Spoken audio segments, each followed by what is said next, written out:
presentes. Ahora sí, se está grabando la reunión.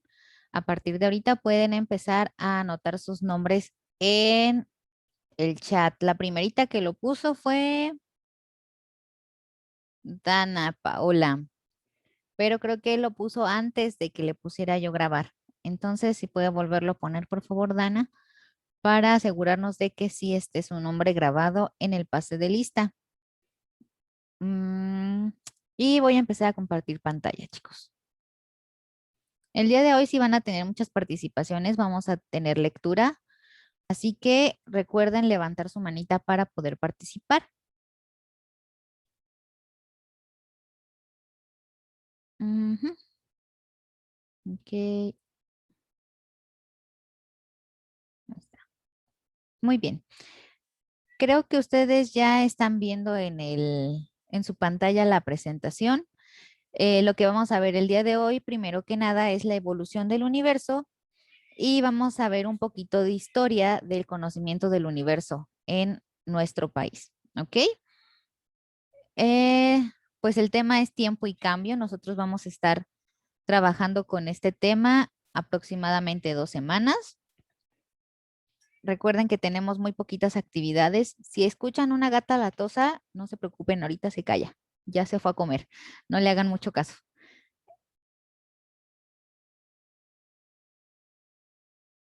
Ok. Listo, parece que ya todos estaban terminando de anotar su nombre.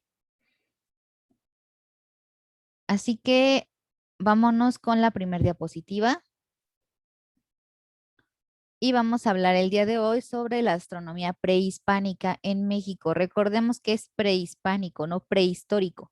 Prehistórico significa antes de que la humanidad aprendiera a escribir o se aprendiera a comunicar por medio de escritura de algún tipo. Recordemos que lo primero que nosotros como ser humano utilizamos fueron códices o pinturas rupestres.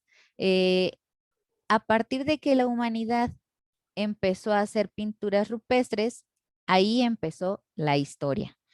Y prehispánico se refiere a antes de que los españoles llegaran a México, antes de que se nos conquistara.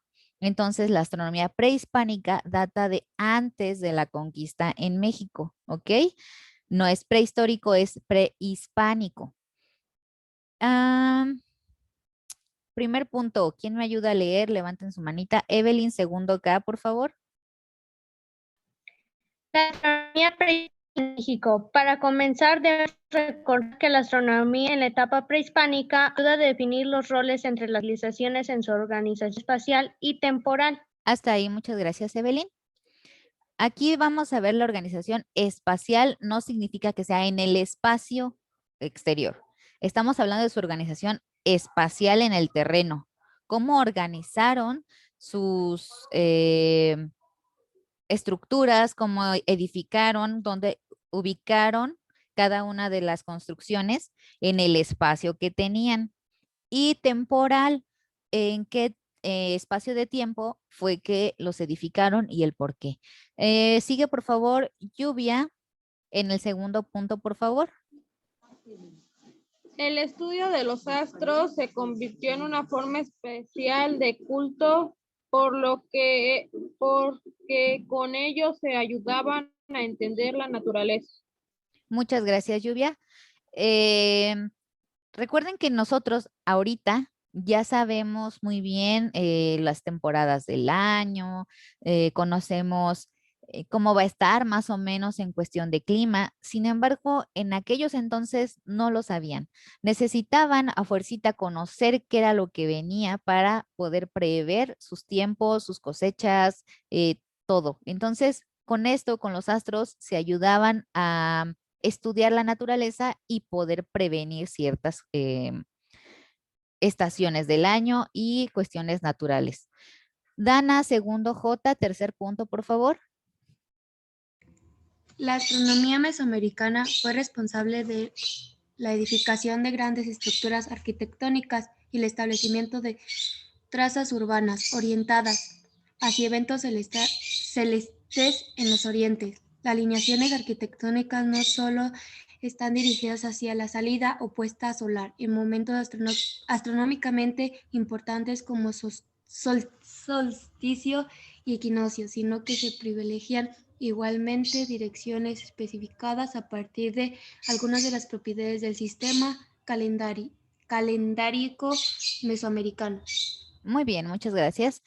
Muchas de esas edificaciones que se hicieron no fueron solamente para equinoccios o solsticios que tienen que ver con el cambio de temporada, sino que con otras fechas importantes para ellos que nosotros no sabemos porque no lo estudiamos, pero en su momento sí lo sabían.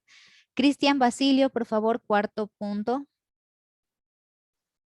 La astronomía para la sociedad prehispánica tuvo que ver todo con todos sus asuntos relacionados con el poder político. En efecto, el soberano ordenaba la creación de infinidad de obras materiales y éstas se disponían de tal forma que incrementaban su prestigio y demostraban que gozaba del favor de las deidades del firmamento. Así, un edificio construido bajo su mandato y orientado hacia algún evento celeste se manifestaba claramente la armonía de su obra como los principios que regían el universo. Frente a los ojos de los súbditos, el soberano evidencia para ocupar un lugar de privilegio en la sociedad. Muchas gracias, Basilio. Si alguno de ustedes, que la mayoría ya debió haberlo hecho, leer la página 218 de su libro, podrán recordar que ahí habla de cómo el Popol Vuh, que era el libro maya, decía que había iniciado el universo. Y decía que dos deidades habían iniciado la vida en la tierra, que antes de eso no había nada más que soledad y un equilibrio entre el cielo y el mar. Bueno, teorías creacionistas como esta, que dice que algo creó el universo y que algo creó a la vida, hay muchas. Tenemos la teoría maya, tenemos la teoría teotihuacana, tenemos la teoría, es más, hasta la creacionista que nos dice que Dios, un único Dios, creó todo el mundo, que es, por ejemplo, la teoría cristiana, ya sea católica o cristiana, pero en todo el mundo hay infinidad de teorías creacionistas, que si fue Buda, que si fue Dios, Jehová, que si fue el dios maya, que si fue Huitzilopochtli, que si fue, hay muchísimos, ¿no?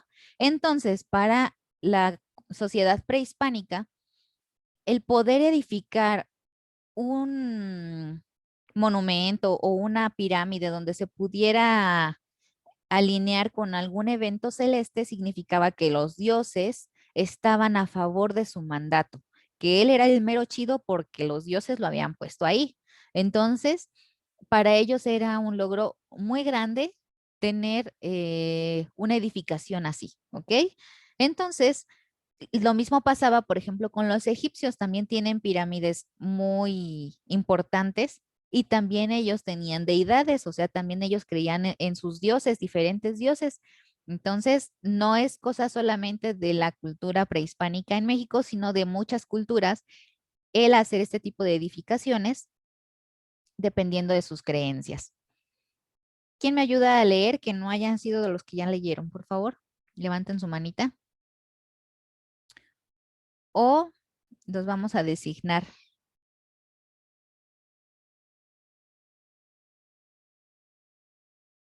Cristian Basilio, ahí tú puedes ver a tus compañeros que están conectados. ¿Me puedes decir un nombre de alguno de ellos para que sigan la lectura, por favor?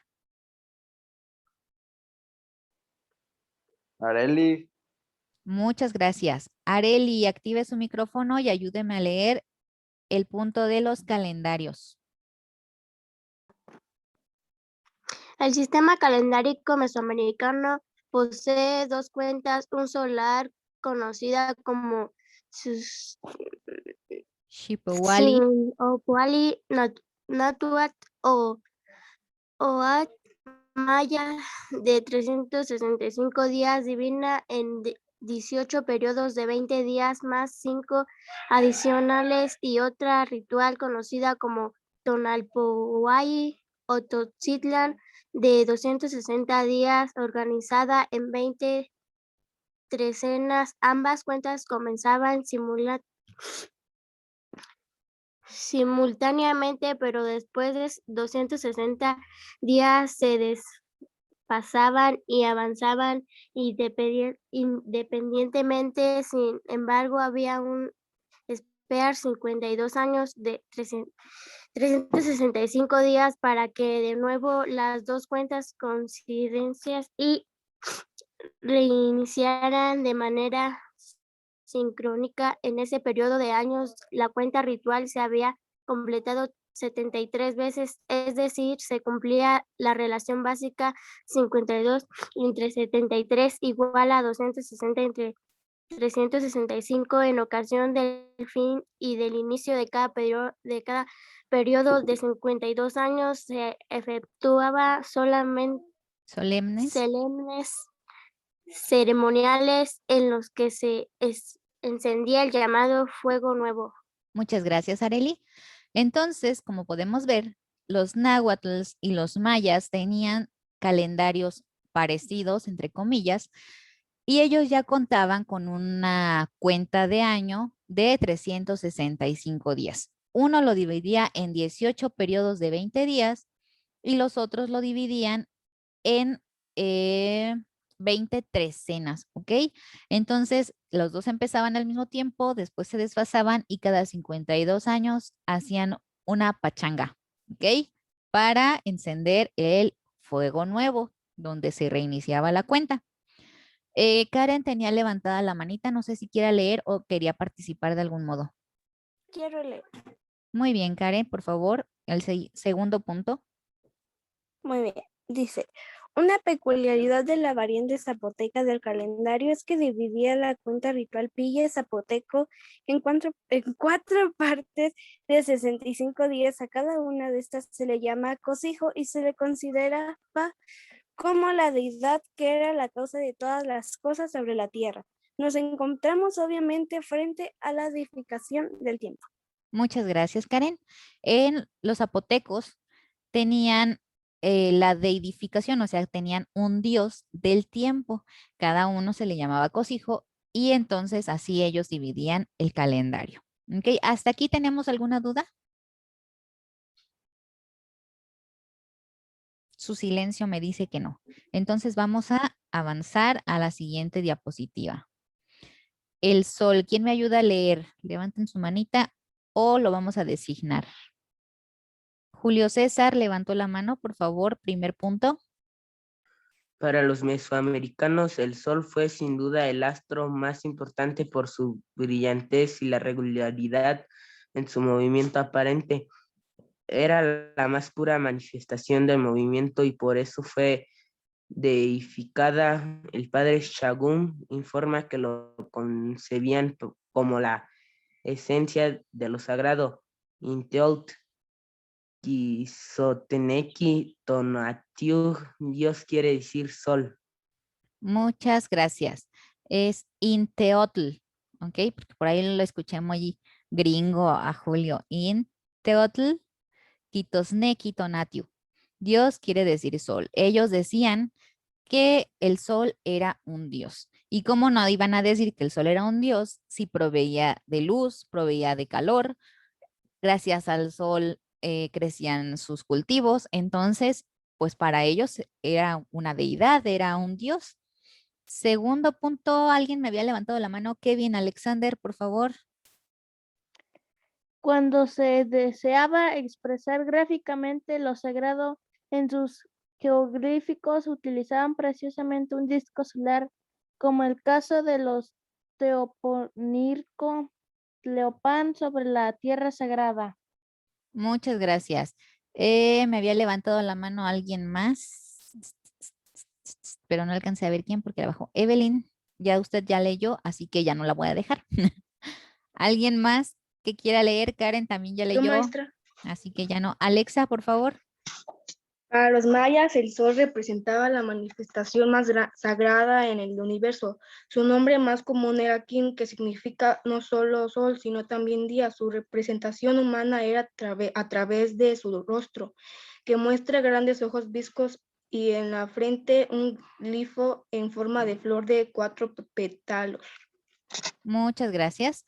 Alexa, Si ves ahí a tus compañeros conectados, dime quién sigue para leer, por favor.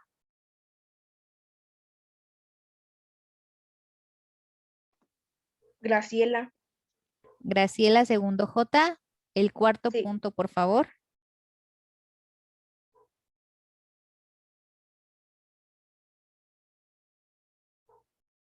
¿Sí está Graciela?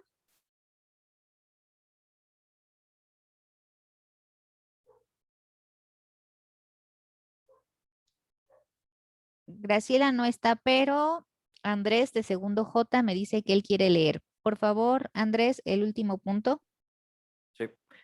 Esta forma en sí el grifo solar, probablemente los 4 pétalos se refieran a las 4 direcciones en el horizonte donde el disco solar alcanza sus posiciones extremas durante los solsticios. Además posee un solo diente en forma de T que se asocia con el día 1K o viento de brillantes y regularidad del sol. En su movimiento eran un reflejo. Espere, es que no me deja ver. No Déjame te quitar la preocupes. mano. Sí. En su orden cósmico normalmente estable y continuo. Por ello, en ocasión es un eclipse de sol o incluso de luna. Ese orden se perturbaba y entonces se interpretaba como el mal augurio sobre el mundo. El poder entender cuando sucedería un eclipse se convirtió en tema de profundo análisis para los sacerdotes astrónomos mayas. Muchas gracias, Andrés. Entonces, como ellos tenían un gran conocimiento de los astros, ellos ya sabían cómo se movía el sol y entendían cómo se movía la luna, podían predecir cuándo iba a ocurrir un eclipse, que como por aquí ya lo leyó Andrés, era un símbolo de mal augurio. En- por eso para ellos era muy importante ya tener bien establecido cuándo iban a haber eclipses, porque para ellos iba a ser algo malo iba a suceder en ese momento. Entonces, podemos deducir que nuestros antepasados, y digo nuestros porque todos, yo creo que los presentes nacimos, si no en México, por lo menos en América.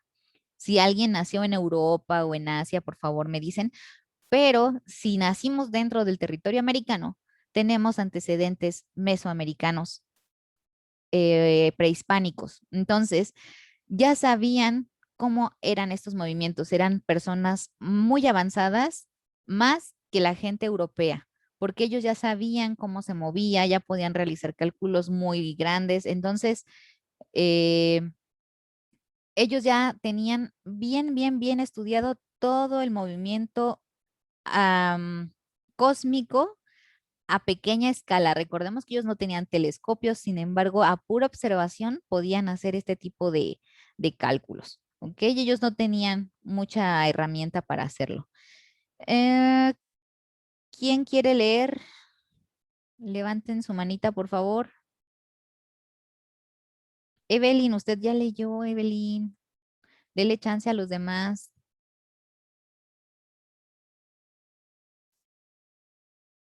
A ver, yo voy a designar a alguien. Claret Herrera, ayúdeme a leer el primer punto de esta diapositiva, por favor.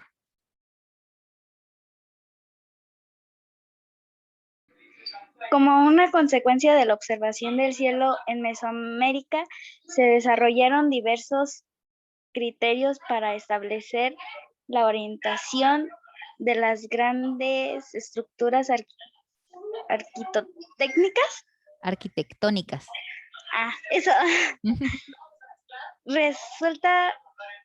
resulta sugerente notar que aunque las orientaciones astronómicas están extensamente representadas en Mesoamérica, no son las más abundantes. Desde la época arcaica.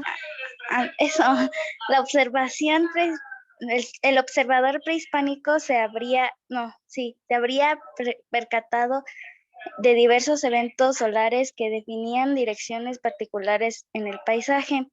Reconociendo su importancia, la adoptó para asignar un valor simbólico adicional a cada estructura arquitectónica alineada a lo largo de ellas. Con el transcurso del tiempo, la trascendencia y el prestigio del calendario fueron en aumento. Fue entonces cuando este se utilizó para establecer alineaciones arquitectónicas. Aquí, ahí ya no sé por dónde iba. Aquí descubriremos brevemente algunos ejemplos de alineaciones astronómicas y posteriormente presentaremos las 3 familias de orientaciones identificadas hasta ahora, derivadas de ciertas características del sistema calendárico mesoamericano. Muy bien, Claret, muchas gracias. Entonces, volvemos a reiterar una construcción arquitectónica para los mesoamericanos representaba conocimiento del cosmos y cada una iba a tener un significado especial. Siguiente, por favor, vamos a ver quién me va a ayudar a leer. Juan Manuel, segundo H.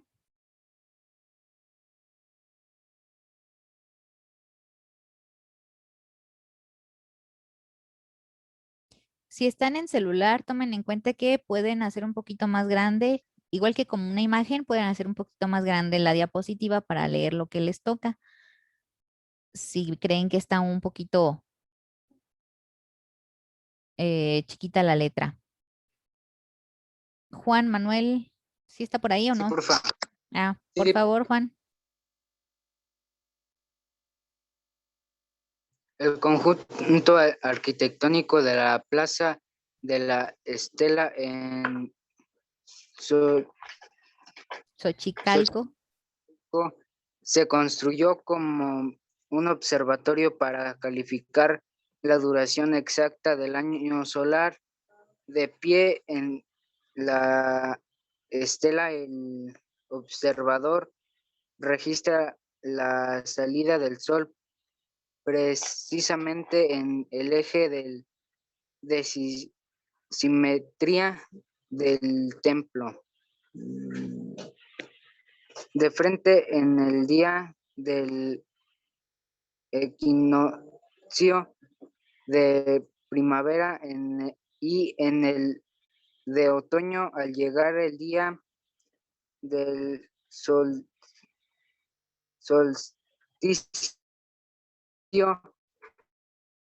de verano, el disco solar se prende vértice norte, día del solsticio de invierno, el disco solar se eleva desde el vértice sur en los días del paso del sol porque por el cenit en Xochicalco el disco solar surge del borde norte del santuario del templo. Hasta ahí, Aquí Juan, si quieres. Yo te ayudo porque como que están viendo un poquito chiquita la letra. Aquí se tiene un horizonte artificial y controlado para el seguimiento detallado del movimiento solar cada día, que permite ajustar la cuenta del tiempo a tal movimiento. La posición cambiante del disco solar en relación con los diversos elementos arquitectónicos a lo largo de varios años daría la pauta para cerciorarse que la duración del año no puede ser expresada como un número entero de días. Esta clase de observatorio horizontal tuvo gran tradición en la región maya. Uno de los más famosos es el conjunto E de Huaxactún, en Guatemala, la pirámide más grande del mundo por su volumen. La Gran Pirámide de Cholula está orientada a la puesta solar en el día del solsticio de verano. No solo la pirámide, sino también la traza de la ciudad, la prehispánica y la actual, señalan en la misma dirección. En la madrugada del día del solsticio de invierno, la parte trasera de la misma pirámide queda alineada al disco solar en el momento de desprenderse el horizonte sureste. Entonces, por ejemplo, en esta plaza de la Estela en Xochicalco, tienen orientado hacia el solsticio de verano y de invierno, y así hicieron las ciudades, la primerita que hicieron hace muchos, muchos, muchos años y la actual, que también hicieron hace muchos años, pero un poco más para acá. Entonces, había alguien o un grupo de personas destinadas a estar observando todos los días el horizonte artificial que ellos hicieron para poder designar la duración del recorrido solar. Y ellos fueron de los primeritos que dijeron, pues es que no dura 365 días exactos, tiene un poquito más o un poquito menos, y es por eso que tenemos un año bisiesto. Y esto los mayas ya lo sabían, chicos, ¿ok? Eso no era cosa nueva para ellos. Vamos con la pirámide del Sol en Teotihuacán. A ver, déjenme ver quién está por aquí. Gabriel López Escobar, si me ayuda a leer, por favor.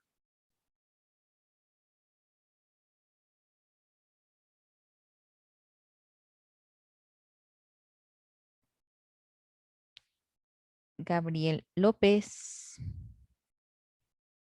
¿Se encuentra presente o no se encuentra presente? O Irving de segundo I, tampoco ha leído. Aquí estoy. ¿Me ayuda a leer, por favor? Sí. La pirámide del Sol en Teotihuacán fue el principal templo en esa gran urbe.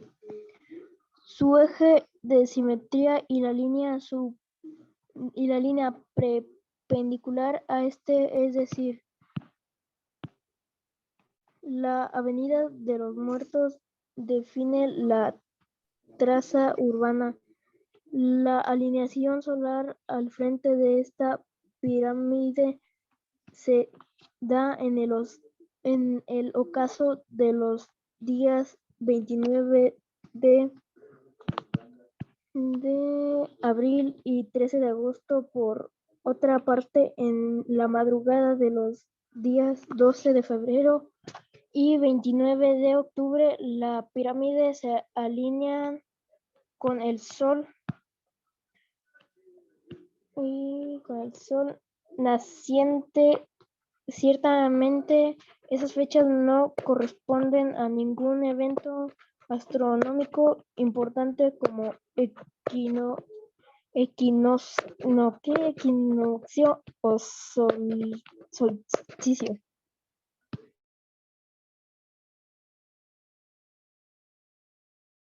Ay, que le piqué. Perdón, profa, no sé qué le piqué.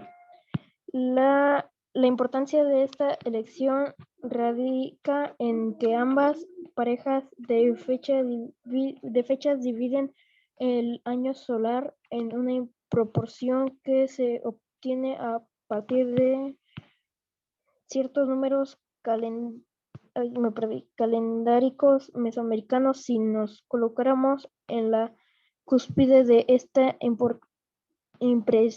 impresionante pirámide y observamos ¿Dónde está la línea, el puntito rojo? no, se me trabó, profa, no veo. Ok, yo te ayudo. Y observáramos todos los ocasos solares, empezando el 29 de abril con la primera alineación, observaríamos 52 puestas solares antes de que el sol alcance el solsticio de verano. El 21 de junio, entonces, el disco solar habrá llegado a su posición extrema en el norte, extrema norte en el horizonte. A partir de esta fecha observaríamos a lo largo otros 52 días como regresa el sol en la segunda alineación. Una vez transcurrido este número de días a partir del 13 de agosto, continuando con el seguimiento del sol en su ocaso, notaríamos que conforme avanza el año, la puesta solar, la puesta sucede más hacia el sur y alcanza su posición extrema sureña el día del solsticio de invierno. El 22 de diciembre, lentamente, el disco solar irá regresando día tras día en el horizonte, de tal forma que el 29 de abril del siguiente año, el sol completará su ciclo de movimiento aparente y nuevamente se alineará con la pirámide del sol, contando el 13 de agosto, la puesta de sol número 260 llegará justamente el 29 de abril del siguiente año. Por lo anterior, se puede concluir que los teotihuacanos escogieron la orientación de su gran pirámide para mostrar su pertenencia al sistema mesoamericano de medición del tiempo. ¿Alguno de ustedes ha ido a Teotihuacán?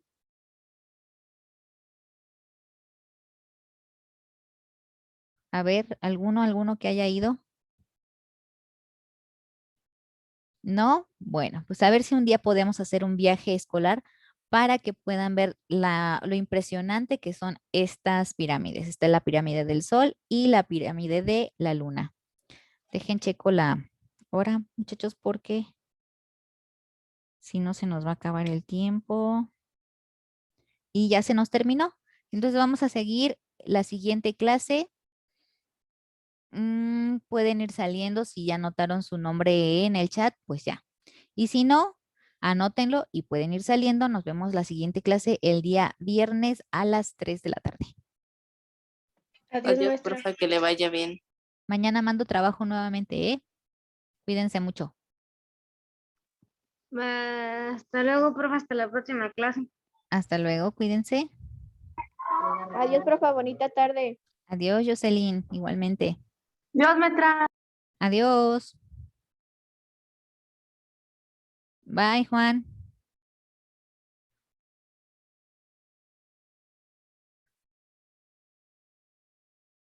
Adiós, profe. Adiós, Cel.